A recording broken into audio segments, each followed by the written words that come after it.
So just before the start of the stakeholder management, let us do a quick recap of what is a stakeholder. Anyone? Can anyone tell definition of a stakeholder?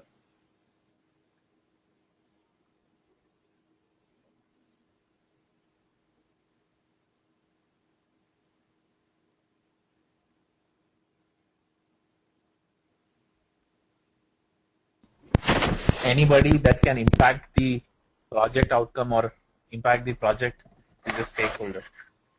Anyone who can impact the project outcome is a stakeholder. Okay. Okay. So normally a stakeholder could be a single person, that is an individual, group or organization who may affect or affected by the outcomes of the project. Okay.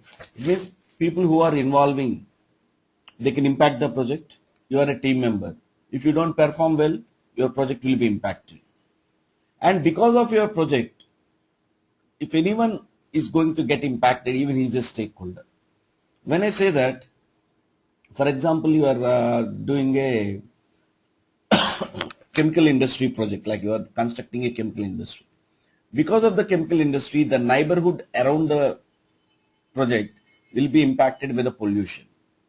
Even they are stakeholders. So, examples of stakeholders, your customer is a stakeholder because he is impacted by the success or failure of the project. Your team members are stakeholders. You are a stakeholder. Your project sponsor is a stakeholder. Your vendors are stakeholders because they can impact your project. If the vendor supplies are not good, if the vendor supplies are not good, then they will be impacted, isn't it? So everyone who is involved in the project or who is positively or negatively impacted by the project or who can impact the project, everyone is a stakeholder. Okay. Now in a project, stakeholder management is very important. You have to manage their expectations. You have to understand them well. Then only the success of your project will enhance. So normally if you ignore the issues of the stakeholders, that will crop up into risks and finally they become the issues. So in project stakeholder management, what are the process we normally do? First, you identify the stakeholders. Identify the stakeholders is nothing but who are the stakeholders in a project, which is very, very important. Identify the stakeholders. And then according to the stakeholder, you develop the plan. See here, every process we are having planning process first. Okay. So whereas here, what is the other process we are having? Identify stakeholders. Okay. So identify stakeholder is done even before planning. So even before planning, what is a process group we have? What is the activity we do normally? Even before planning.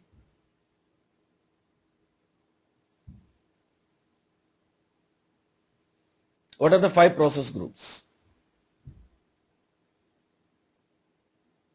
Initiation. So Raghav is saying it's initiation. So during initiation stage itself, you have to identify stakeholders. So this is one first process. Yesterday in closing we have seen the first process which is falling under closing process group. Here we have the first process called identify stakeholder, which falls under initiation. Plan stakeholder management, it falls under planning process group. Manage stakeholder. So under which thing it can fall? Manage stakeholder means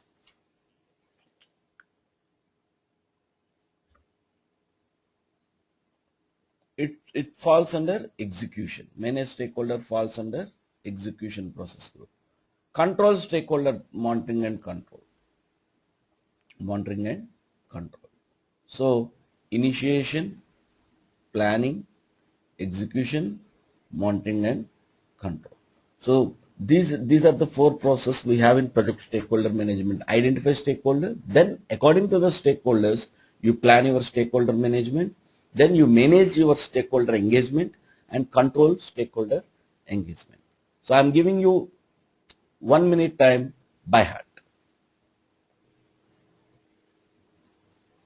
The name of the stakeholder, his position in the organization, his role, contact information, what are his requirements he has given, the expectations, influence, what type of influence he can have in the project, the category or classification, no, the power interest grade, whatever we have classified earlier.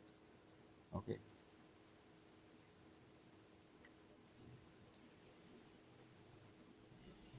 This is how the stakeholder register can be maintained. But normally in real time, stakeholder registers are much more exhaustive than this. Uh, you will have more information related to the stakeholder, what is his or strategy to have his support. All these things will have in the stakeholder register. And this is a stakeholder analysis matrix which we discussed earlier. How do you analyze? So here you will place the stakeholders with high power and low interest. Okay. So I may place here. So Raghav is high power and low interest. Okay. High power and high interest, I may place Manish. Okay. So like this, I will place my stakeholders. Okay. And then if there are more people here saying Raghav is there, someone else is there. So if there are more number of people in high power and low interest, my strategy will be different. If there are more people with high power and high interest, then you should be very careful. So many powerful people are there and so many influential people are there. So it all depends like how many people are there and how to develop your strategy based on the numbers. You have to develop your stakeholder management strategy. Clear? Identify stakeholder, is it clear?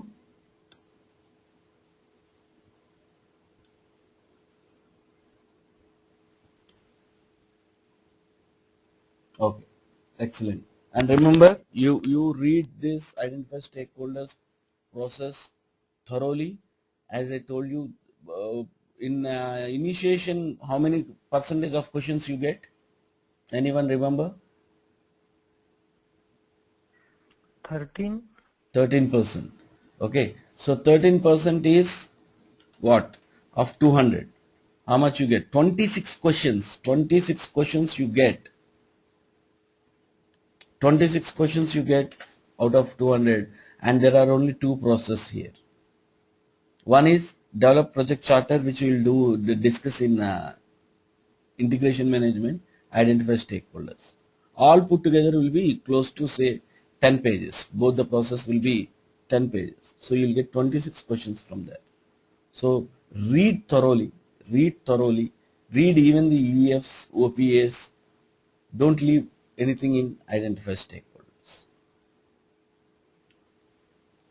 So now let us come back to the second process, plan stakeholder management. Now your stakeholders are ready, their attitudes are ready, you analyze them, their powers, their interests, their influence they can make in the project, everything. Now you have to develop a plan accordingly. If you have more powerful, more influential people, your plan will be different. If you have less powerful and less interested people, your strategy will be different. So your planning will change depending upon the type of the stakeholders you are having in the project.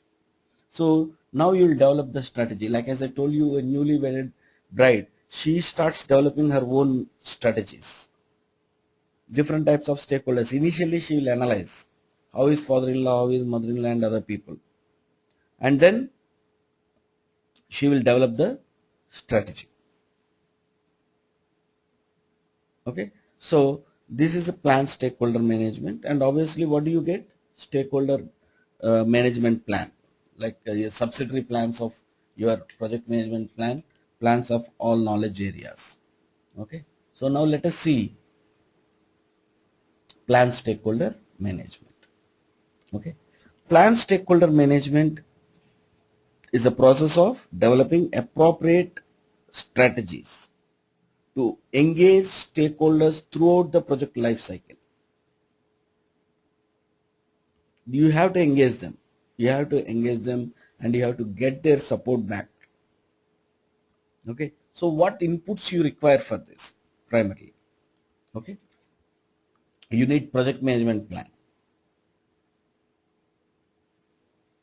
The project management plan, it will help you the human resources that are available, roles, responsibilities, change management plan, all this information will have in the project management plan that will help a bit for you to develop your plan related to the stakeholder management.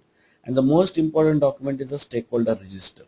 Here you will have all the biodata of your stakeholders. So this is an important document for you in order to plan your stakeholder management. EEF and OPA. Okay. EF is a political climate you should know, because you may have some stakeholders external to the project within your organization or out of your organization. Okay. So the political climate, organizational culture, structure, that will also help in planning the stakeholder management. Then OPA, organization process assets.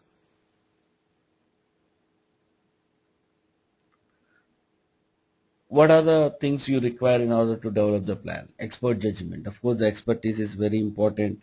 You take expertise from senior management, other project team members, from key stakeholders, other units, subject matter experts, professional associations, anything, anyone you can take their help. Meetings. For any planning, this is a mandatory technique we use. Meetings. You do meetings and do it. Okay. And analytical techniques, this is important when you are planning analytical techniques. So based on the type of the person, you can analyze the engagement levels and you will try to pull the person from one engagement level to another engagement level. Okay, okay. What are the different engagement levels of stakeholders? Okay, some people will be very resistant. Some stakeholders are neutral. Some stakeholders are supportive. Some stakeholders are leading. Some stakeholders will be unaware. When I say unaware, they don't know anything. They don't know anything. Like in some families, we have these husbands.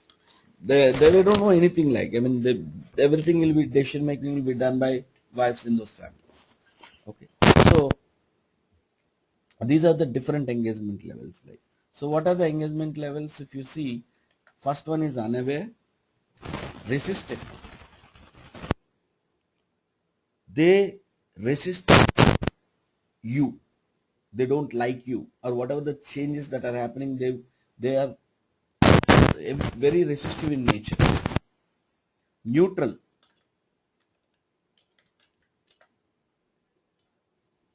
Supportive. Leading. Five levels. So leading is they take the initiative and do it. They're hyperactive. It's more than supportive. Neutral is neither resistant nor supportive nor leading nor unaware. Okay. So what you have to do is you have to develop a strategy to bring a person who is resistant to at least neutral. It depends. Or resistant to supportive. You try to maintain a person who is supportive in supportive stage. You have to develop a strategy. I have to maintain his support. He is supporting very well in the project. I have to maintain his support. So that is how you have to develop the grid. It can be like this. No? You'll have stakeholder name. Okay. Unaware.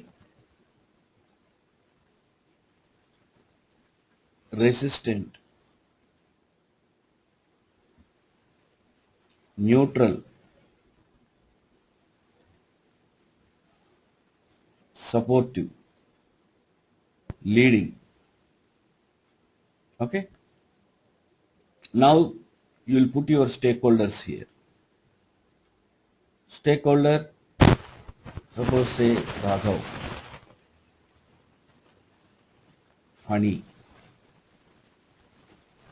Murthy. So three stakeholders. You can keep Raghav is neutral. This is his current. C stands for current. You can put anything. Current. Okay. I want to bring him to supportive level. D is desired. Desired. Or expecting. You can put E or target T. Anything. So this is the current state. Raghav is neutral. The desired state is I want to put him under support. Murthy, he is leading. Current state, he is very actively involving, he is thoroughly helping us. He is thoroughly helping us. He is a stakeholder, fantastic stakeholder to work with. So this is his current state. And I have to maintain his desired state here. That is the desired state. I should not allow him to come back to supportive or neutral level by not focusing on him. Okay, this is how you do the analytical techniques. So how to bring in a register to desired level. In some engagements, in some charts, what they do is they'll mark like this. Supportive they mark, and it means supportive. If you want to bring into resistant, this is how they mark. Normally no one does that. Okay, it should be like this actually. This is the current state. This is the desired state. The arrow mark should go like this. Resistor, you want to bring him supportive. Some charts will be like this. So these are called the analytical techniques. You have to develop strategy how to bring a particular person who is supportive into leading, a person who is resistor into neutral. We have to do things. And what do you develop? Stakeholder management plan. Stakeholder management plan. So basically what this stakeholder management plan contains? Current engagement levels and desired engagement levels. You remember the grid what we just seen, like the matrix. This is the current level, this is the desired. Scope and impact of change to stakeholders, relationships, communication requirements. What is the frequency of communication is required to address this stakeholder? He is very powerful, very influential guy. So I have to communicate every day. I have to keep him posted on the progress every day. Time frame, frequency of distribution of information. Okay, so everything will be there in your stakeholder management plan. So the entire strategy for ensuring the engagement of the stakeholders in the project will have in the stakeholder management plan. Okay, and you'll end up doing some project document updates. What documents you can update? You will update stakeholder register. Stakeholder register is one document. You may update any other documents which are used in the project. So this is your plan stakeholder management. Clear?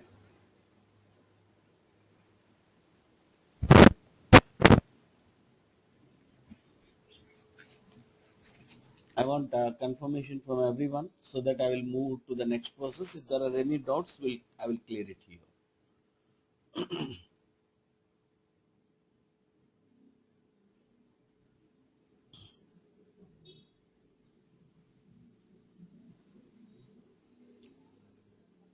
Okay. So what is the third one? Manage stakeholder engagement. What are the four processes we had in stakeholder management? First one is identify stakeholders, plan stakeholder management, and manage stakeholder engagement and control stakeholder engagement. Now we are in manage stakeholder engagement. So in manage stakeholder engagement, what do? You will do communication and you work with stakeholders to meet their needs and expectations, address the issues, and you enhance this stakeholder engagement in the project activities throughout the project life cycle. So you try to talk to them. You try to discuss with them, understand their issues. So now you are executing your plan. You thought that every day I have to go and talk to him morning. So you will go and talk to him every day morning because you put it in that in the plan, saying that every day morning I have to go to Raghav and I have to talk to him. Then every day morning I have to go and talk. Whatever the plan I have made to engage that particular stakeholder, to woo that particular stakeholder, whatever the strategy I have developed, I will start executing here. Like again, your newly married bride. What she will do, she will have her own plan. She develops a strategy. In her stakeholder management plan, she will develop the strategy how to get the support of mother-in-law. Every day, what are the activities she was supposed to do, at what time she has to go and talk, how she has to talk. Now, every day she goes to mother-in-law, talk to her, try to get her support. These things she will be doing. That is nothing but you are managing stakeholder engagement. You are making sure that they are getting engaged in the project. You will resolve their issues. You will try to develop a very good relation with them, and you try to move them from the current level to the desired level which you have strategized earlier. Okay. So what are the things you need? You need stakeholder management plan. This is the most important output. According to stakeholder management plan, you will develop what? Communication management plan. How do you get the support of the stakeholder? You have to communicate. You have to give whatever they require. A communication can be a oral communication, written communication, email, anything. This is a communications management plan.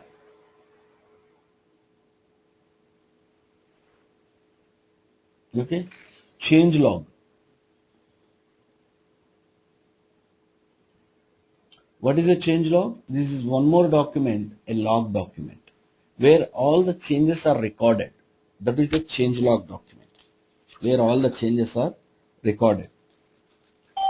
So, the changes you have to communicate to the stakeholders. If you don't communicate the changes to the stakeholders, that will lead to stakeholder dissatisfaction. So change log is an important document so that these changes can be communicated to the appropriate stakeholders in time. Okay, and OPA. These are the four inputs you may be requiring to manage stakeholder engagement. Okay, and communication methods. Can anyone tell what are the communication methods? In communication management plan we have seen. What are the communication methods we use in a project?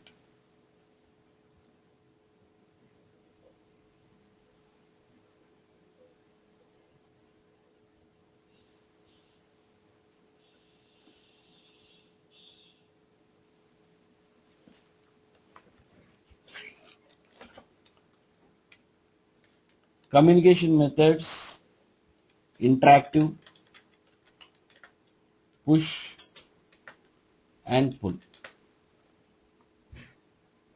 Okay, so these are the communication methods we discussed in communication management chapter. So you use these methods. It can be an interactive communication, or it can be a push communication or a pull communication. You do that. You send emails, you conduct meetings, you place this information somewhere in order that they pull the information, memos, anything. You try to engage them. You try to keep them informed. And interpersonal skills. Interpersonal skills, trust is the most important interpersonal skill that is required in order to engage someone, in order to move someone's support. If you don't gain trust, you cannot get his support. Conflict resolution is one skill. Conflict resolution. Active listening.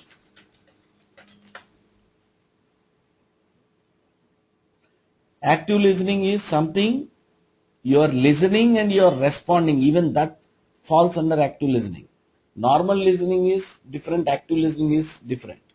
Active listening is every time you are saying that is active listening, or you are saying yes, Yes. Normally when you spoke over phone, you try to say that, right? Yeah.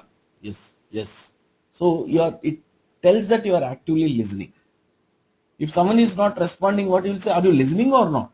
You will ask that question to the other person. So even responding back to you is also active listening. Overcoming resistance, a very difficult skill. Very, very difficult to have such skill. How do you overcome resistance? In a group, if there are 5 people, if you want to convince all these 5 people, it's very difficult. They will resist any idea what you say. So you have to overcome their resistance. It's very difficult. So these are the interpersonal skills, if not more, you should have in order to get the support of the stakeholders. So let us try to understand the same example like a bride. The bride, newly married bride, she should develop the trust with the family members. She should resolve the conflicts with the family members if anything are happening. She should listen to the people. She should overcome the resistance towards her. These are the skills she has to possess in order to get to woo the support from the people, right? Management skills. You should know how to manage a particular situation. Okay. When we say management skills, like achieving consensus,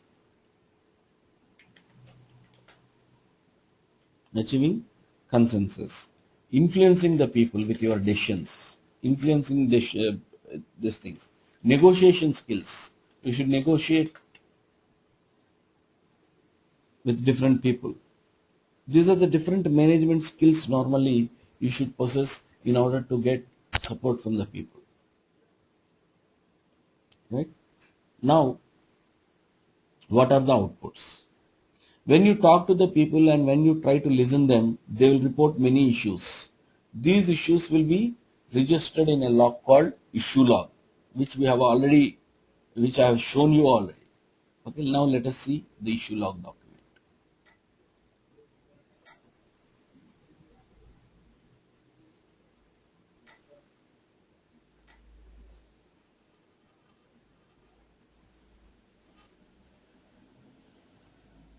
What are the issues they report? Each issue log is more like another change log or a risk list. So issue ID you will have, the category of the risk. You will define the issue. What is the issue this particular guy is reporting? What is the impact on objectives? What is the urgency? Who is responsible in your team to address this issue? What are the actions you are taking in order to address this issue? What is the status of the issue? What is the due date? What are the comments? So this is how you maintain the issue log. So when you talk to the people, when you listen to the people, when you discuss with the people, they report so many issues. So you make a note of all those issues and you will try to solve those problems so that you will get their support. You get their support. So issue log,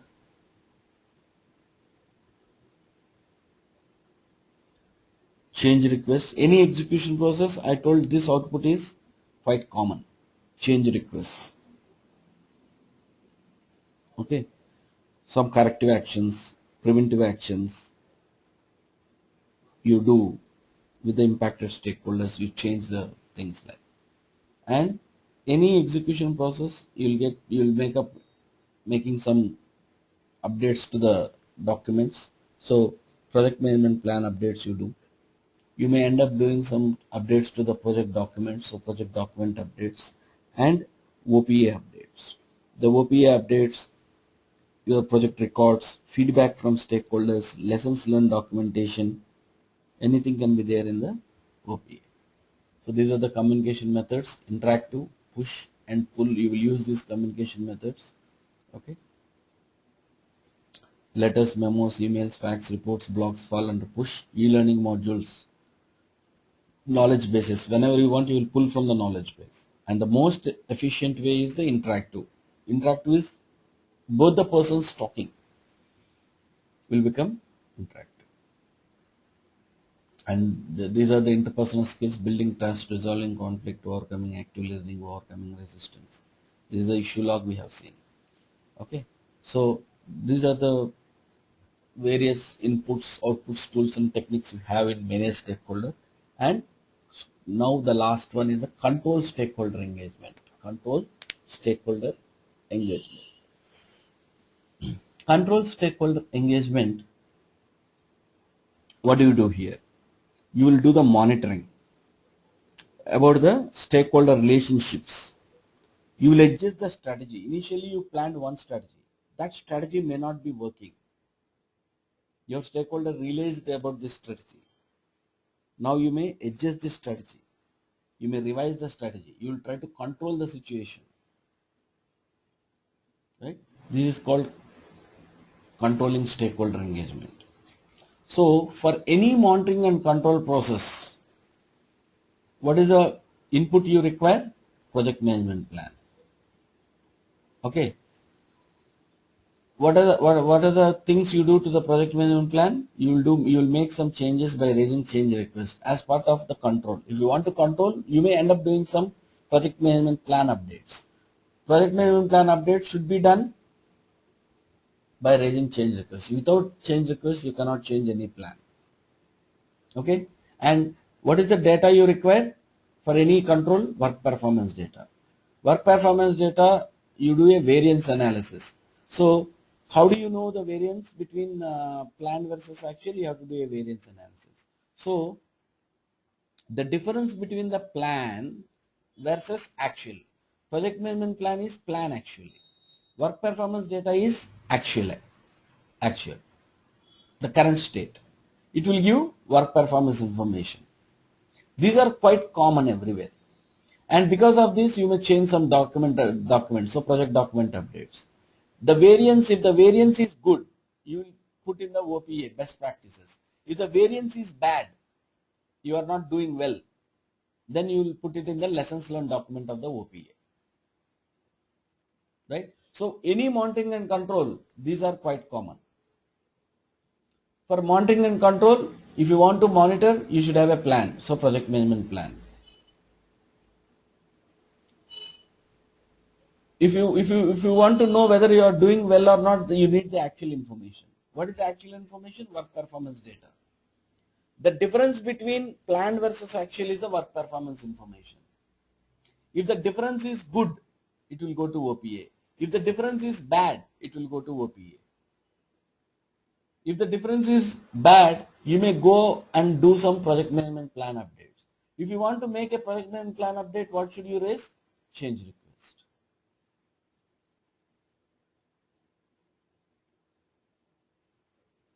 Clear? Okay, quickly I'll ask the questions. So in monitoring and control, you monitor against the plan. So what is the source of plan? Anyone quickly put it in the chat, or you can project management plan. Project management plan. If it is related to the scope, you will have scope management plan, but anywhere you need project management plan. Where do you have the actual data, actual performance? Which one will tell the actual performance?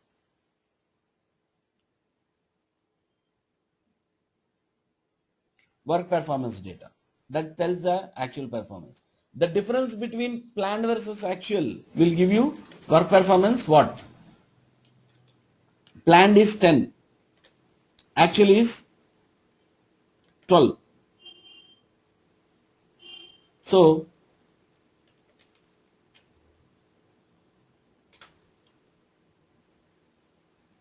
that is work performance information. 12 minus 10. I mean, it means you have done well. Plan is 10. Actually, you have done 12 units. Your performance is good. So you will put this in OPA. In best practices. In best practices section in the OPA, you will put it. If the performance is bad, work performance information says plan is 10, you have done only 8. It means minus 2. You will put it in the lessons learned documentation. Work performance is bad. So if the situation is bad, you may go and do some updates to the project management plan. If you want to make project management plan updates, what I have to raise? For changing anything, what should we raise? Change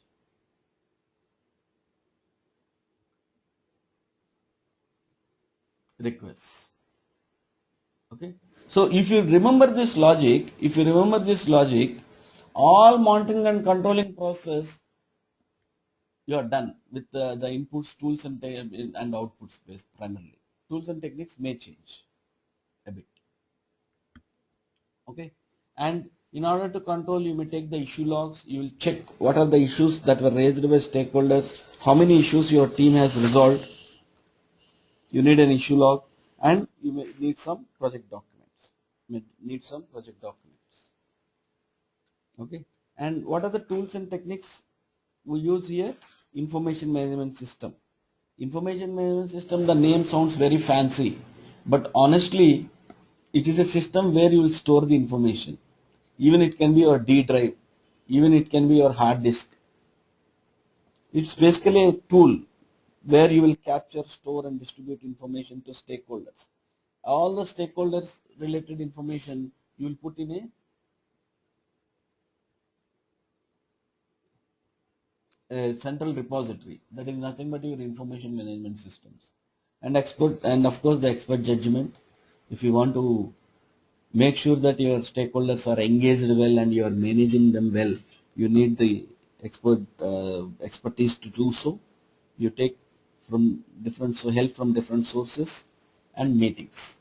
You have to conduct meetings, then only you will know the situation where you can exchange and analyze the information about the stakeholder engagement. Okay, this is control stakeholder engagement. Is it clear? First, is it clear about the monitoring and controlling inputs and outputs which I told? This remains same for all monitoring and controlling process. Whatever the number of monitoring and controlling process we have in each knowledge area, this remains the same.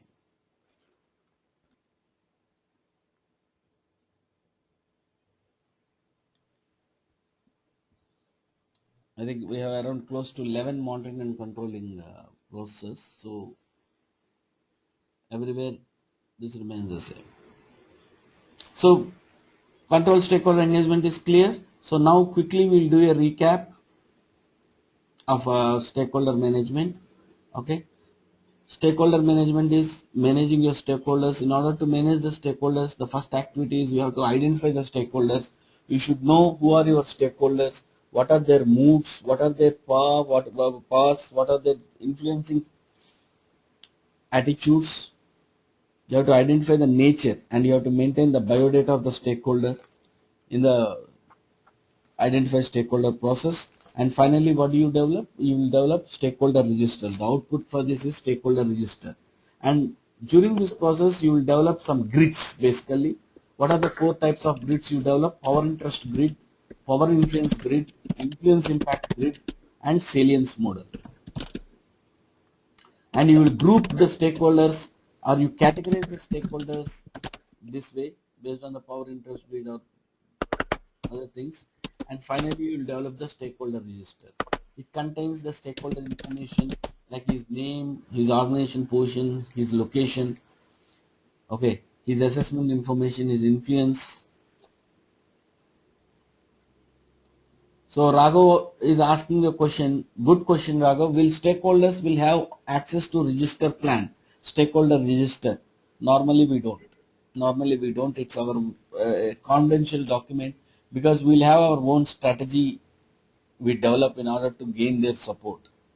Okay, so normally we don't. This is our internal document to the project. Till project sponsor, it's fine. And stakeholder classification, whether internal stakeholder or external stakeholder or supporter or neutral or resistor, you'll write the biodata of the stakeholder. Okay, and it also contains a stakeholder management strategy. What is your strategy to increase the support and minimize this negative impact of particular stakeholder through entire project life cycle? You will develop the strategy and that will be there in the stakeholder register. So now, according to the identification you have done, you will develop the plan. For that you need project management plan, you need the risk register, you do the analytical techniques. The most important techniques what you do is analytical techniques. There are different levels of engagement: unaware, neutral, resistor, neutral, supportive, and leading. So you analyze each person and you decide on the current state and desired state. A person who is a resistor and is the current state, how do you pull him into a supportive state, that is a desired state? Everything you will analyze. Okay, and once you plan, you have to execute your plan. That is, execution of your plan is nothing but your managed stakeholder engagement. In plan, you mentioned that you will be sending a mail every day. So now you start sending mail every day. You will communicate every day morning. Now you do communication every day morning. So that's how you will manage your stakeholders. So the inputs you require for this is a stakeholder management plan, communications management plan, change log, because communications management plan will tell you what are the different ways of communication, how frequently we communicate. You put it in the communication based on the stakeholder management plan. Change log, because you have to communicate the changes. So you need this information called changes, and you use different in communication methods like interactive communication, push communication, pull communication. You use your interpersonal skills and management skills. Okay, so in managing stakeholder engagement. Okay, and now the last one, control stakeholder engagement. You have to make sure that everyone is engaged well, all the stakeholders are happy. You have to monitor, and if someone is not happy, then you have to control the situation. So you need an issue log for that. So for any monitoring and control, two things are mandatory to do: a variance analysis, your plan versus actual. Actual is the work performance data. You will store all this information in the information management systems, and because of the variance analysis, you will get work performance information. If the variance is bad, you will change the plan. That you do it through change request. You may end up doing some project document updates. If the variance is bad, you will put in the lessons learned document. So you will update your OPA. If the variance is good, you will put in the best practices. Again, you will go and update the OPA. So this is about the stakeholder engagement. Okay.